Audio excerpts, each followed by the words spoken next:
Esta calificadora de riesgo soberano, Moody's, considera que la reducción de la delincuencia favorecerá la inversión privada y de alguna manera apalancará precisamente el crecimiento económico pese a esos nuborrones que se ven en el horizonte financiero internacional. No, ciertamente, pero yo creo que lo más importante, Ernesto, es el cambio. Yo sostengo que en este momento se hace evidente que El Salvador rompió la brecha ganando reconocimiento tanto con la comunidad internacional como con los organismos económicos de desarrollo, la banca comercial y los mercados de inversión como Wall Street. Sin duda la seguridad, acuérdense que nosotros venimos batallando, tratando de reducir el número de homicidios a través del tiempo. Fuimos el país más violento del mundo en un momento dado y en este momento en sus entrevistas usted ha podido comprobar de que la situación de El Salvador ha llegado mayormente cerca del 0 homicidios. Eso por supuesto, ¿qué es lo que alienta? Alienta sin duda a la economía interna fundamentalmente. Yo creo que es un hecho ya de que para las MIPES y para la microempresa y para la economía informal, la estabilidad económica con la seguridad ciudadana representa oportunidad de inversión. ¿Por qué no se le había puesto el énfasis pertinente para resolver esa parte medular, socialmente hablando, ese flagelo social, y poder hablar ya en este entorno? Porque esta calificadora Moody's anteriormente nos calificaba muy mal. Muy mal. Cuando la deuda estaba diciendo de que, que íbamos a caer en impago. En impago. Es decir, ahora lo que pasa es que ahora, ¿sabe qué? ¿Quién lo dice? Lo dice Nueva York. Ya no son los funcionarios de las empresas calificadoras en Centroamérica. Acuérdese que hay una pirámide de poder.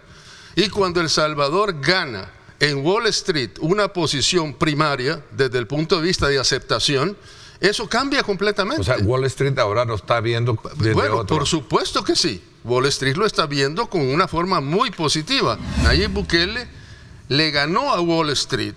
¿Cómo? Pagando los 800 millones. También dejando ver que la deuda salvadoreña es la de mejor desempeño en los mercados emergentes este año después del Líbano. Es decir, que el desempeño de la deuda, en este caso, El Salvador se ha destacado por la manera que renegoció la deuda de los bonos descontados, una excelente negociación que es reconocida en Wall Street. Eso es muy importante. Todavía me sorprende que el Fondo Monetario sigue con las mismas políticas de un año anterior, haciendo énfasis en algunos temas que realmente no necesariamente son consistentes con lo que está pasando en la economía mundial. Está tirando un 4.1% cuando el mundo le está diciendo que va a subir arriba de esa cantidad. Entonces, el Fondo Monetario también tiene otra situación en contra de El Salvador por el tema del Bitcoin. Pero es muy inconsistente desde el punto de vista que en un momento dado nos dice que los riesgos no se han materializado hasta el momento. Exactamente. Según planteaba un artículo que, por cierto, que no se han materializado por las encuestas y lo demás. Pero luego pretende hacer recomendaciones que está especulando sobre que si va a crecer o no va a crecer el Bitcoin. ¿Cuál va a ser esa situación futura? Nadie tiene la bola de cristal, mucho menos el fondo. Reconozcamos que la nueva tecnología nos está llevando a un punto en que el dinero que nosotros conocemos tiende a desaparecer. Pagar deuda con más deuda no es qué tan aventurado es para un país como el nuestro, que está endeudado, adquiere una deuda para pagar otra deuda. No, mire, es que eso es usual. ¿Qué es lo que le puedo decir? O sea, digo, porque otros economistas que manejan el mismo fondo está diciendo que nosotros vamos a tener dificultad con la deuda después de pagar los 800 millones. De acuerdo. Y que en este momento, dice, es insostenible, a pesar de que acababa de decir que la deuda de El Salvador ha bajado.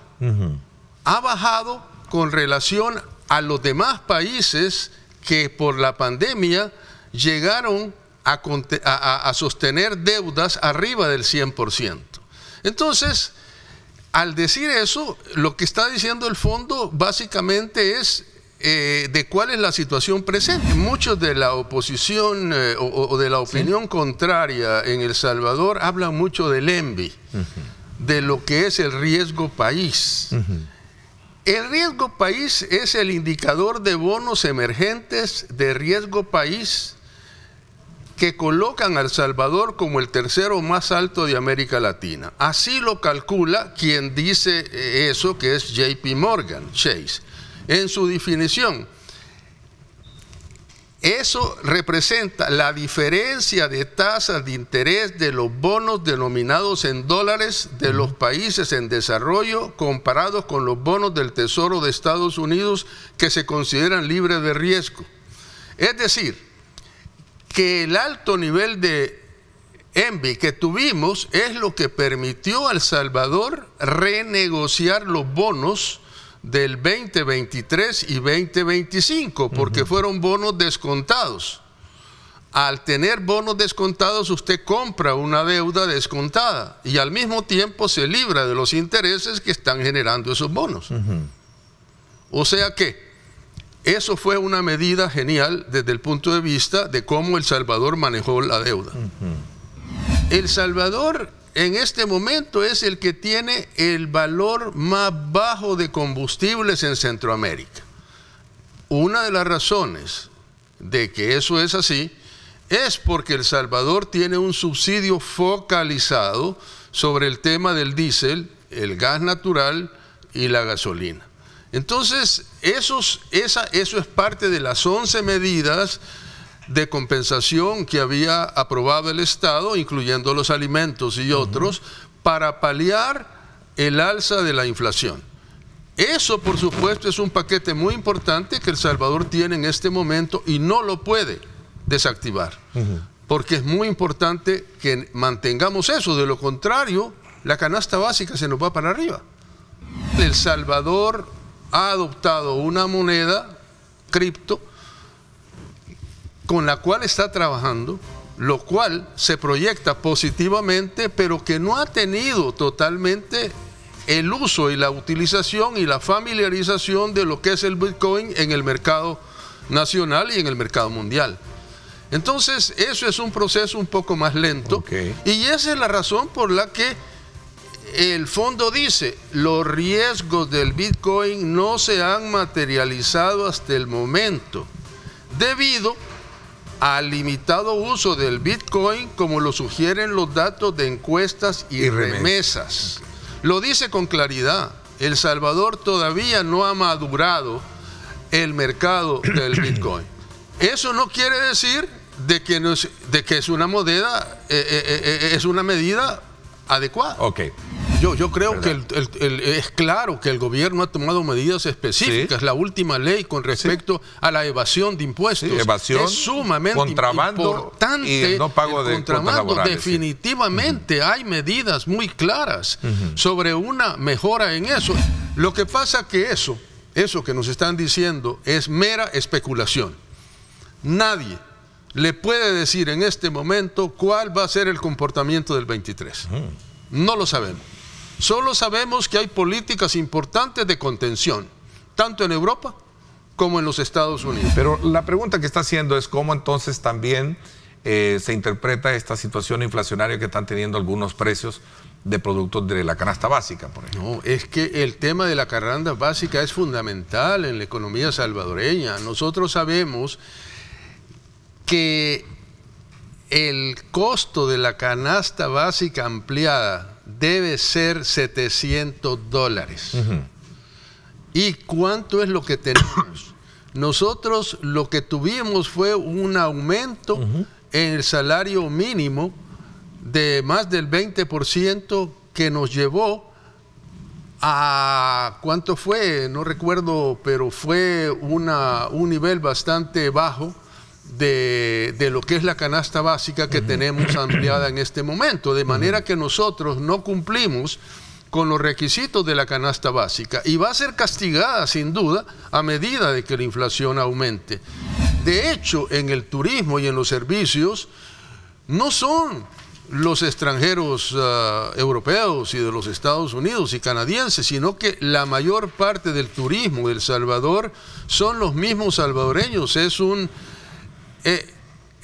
turismo étnico realmente que nos está alimentando en este momento, y usted ve las cifras de turismo, son altísimas. O sea, el turismo sigue siendo la bandera propicia de inversión. Claro. Es el petróleo nuestro. Claro, sí, claro.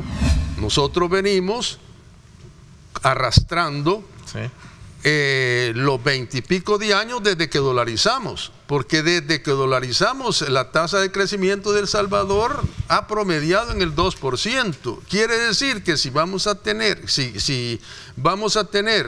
un crecimiento el 2023 arriba de ese 2%, que va a ser positivo.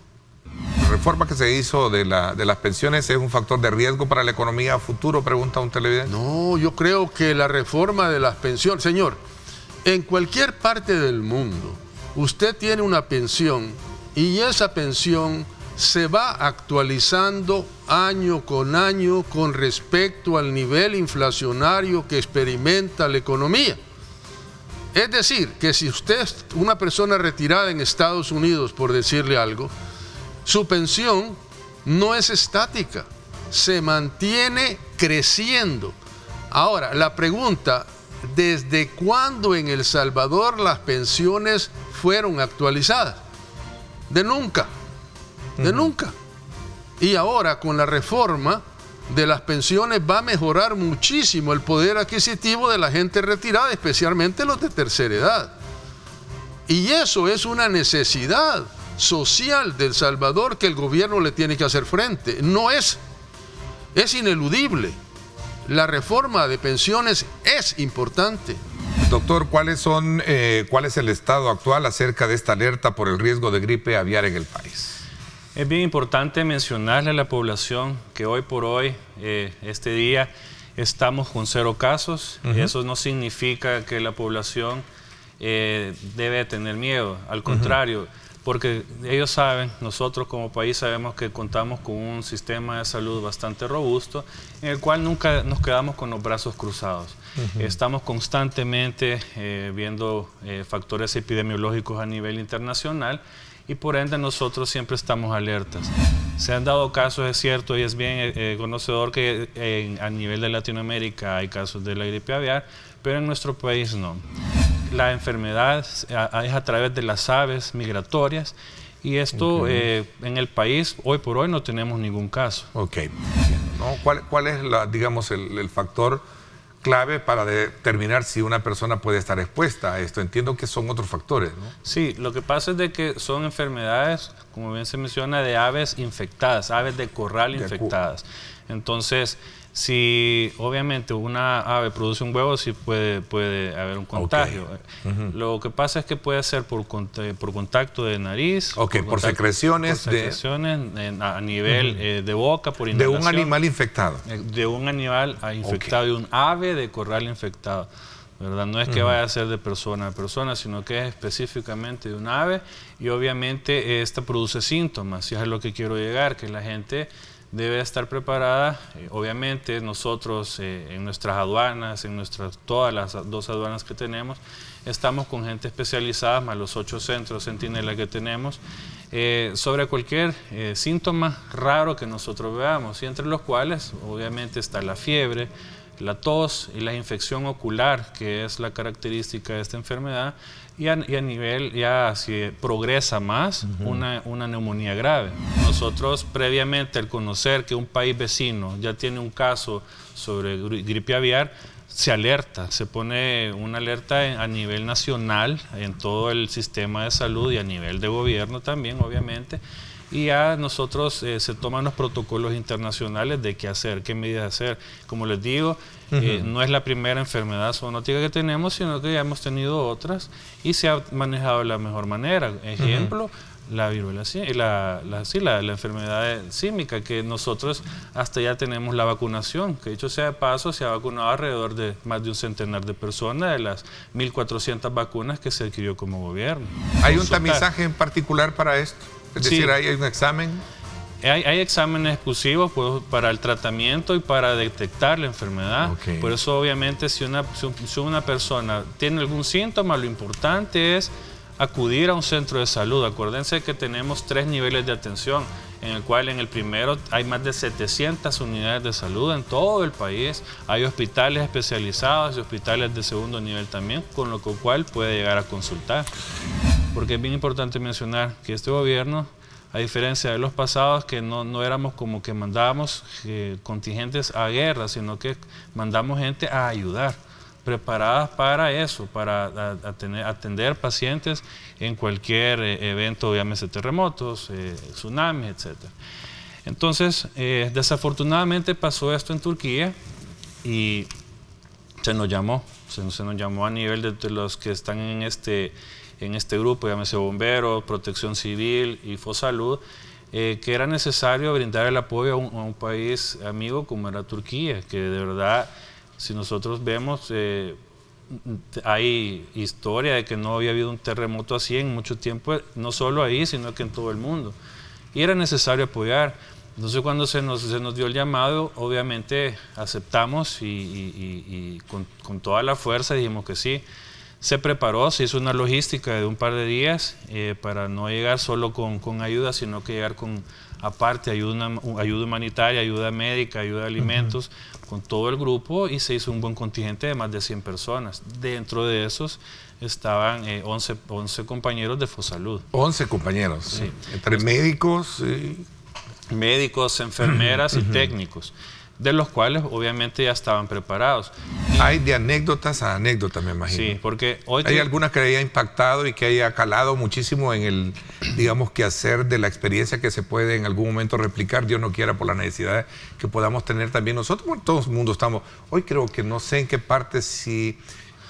no sé, en Tazajistán, no sé dónde, que hubo un fuerte terremoto también. Sí, no, ¿verdad? Eso es lo importante, recibir anécdotas y se va a oír feo, pero... Y capitalizarlas. Exacto, y que ellos hayan ido a tener esa experiencia ya, su primera experiencia como grupo, es bien importante y enriquecedor de saber hacia un futuro que puede pasar. Pero sí, los recibimos, ellos vinieron viernes, se les hizo su reconocimiento porque de verdad son unos héroes. Y en ese reconocimiento nos contaron muchas historias de, obviamente, extraer personas vivas, que fueron 12, eso fue un milagro, de más de 150 horas estar soterradas, pero también extrajeron personas ya fallecidas, ¿verdad? Cómo era el protocolo de a dónde se derivaban, a la morgue, si iban a la morgue, etcétera, extraer niños, o sea, era un panorama bien aterrador. Sin embargo, el hecho de que el hecho de dar ayuda humana, el hecho de que fueron a tener una fuerte experiencia para un futuro en otro país o acá, eso es lo importante.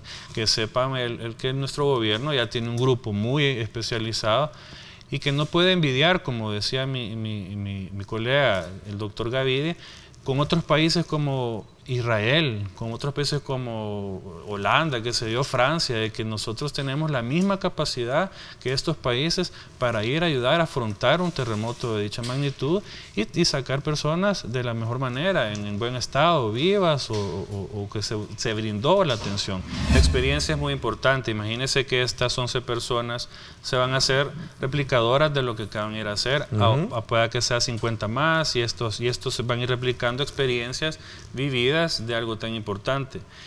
El hecho de que se haya ido a un país no es por algo pensar que fue por algo raro, sino que simplemente tener la humanidad, contar con ir a ganar una experiencia y apoyar es lo más importante. Nosotros, voy a hablar como Fosalud, creo que tenemos un espíritu siempre de estar pendiente de la población, y eso es lo que se ha inculcado en tratar de ayudar. Y yo sé que Protección Civil y también los bomberos tienen ese mismo espíritu, ¿verdad? De apoyar. Y yo sé que cuando se les hizo el llamado, ninguno hizo una cara fea, sino que todos, al contrario, quisieron llegar a eso, al apoyo de ir a salvar personas. ¿Cuál es digamos, el aporte que ha tenido o el papel que ha jugado Fosalud en este primer año en la que se ha implementado la ley Nacer con Cariño? Específicamente nosotros tenemos los centros de espera materna a nivel nacional, en el cual contamos con 23 centros de espera materna. Previamente a esto quiero mencionar de que para el país esto es un gran paso, es un gran avance. Saber que ya ha pasado un año de reducciones de muertes maternas, en el cual antes no se tomó a bien este punto, y yo sé que nuestra primera dama tuvo a bien pensarlo y que de verdad felicito esa iniciativa, porque ahora todas nuestras madres embarazadas pueden llegar a los 3 niveles de atención y a los centros de espera materna y tener la confianza y la certeza que van a ser tratadas con amor, van a ser tratadas dignamente desde como es la concepción, como bien se mencionaba, hasta posterior al parto, el puerperio y mucho más. Cada mujer embarazada que llega, ya enfáticamente la pregunta, a Fosalud, nosotros estamos con 23 centros. Entonces, siempre trato de darle importancia a nuestros centros de espera materna, porque son específicamente en lugares donde no hay un establecimiento de salud cercano. Entonces, previamente, imagínese tenga de 20 o 10, 20, 30 semanas y está próxima a dar a luz y siente algo extraño en su embarazo, siente que rompió fuentes, siente que se le ha subido la presión, puede desplazarse a estos centros de espera materna. Nosotros le damos estimulación temprana al llegar al lugar, porque tenemos licenciadas especializadas materno-infantiles, se le da toda la consejería prenatal, se le da alimentación, se le da todas las adecuaciones en el lugar, con aire acondicionado, las camas, todos los lugares, el lugar está bien amplio y bien acogedor para que la madre se sienta plenamente feliz. Tenemos nosotros esa idea de que el ambiente debe ser propicio para las madres, de que se sientan cómodas, que se sientan acogedoras.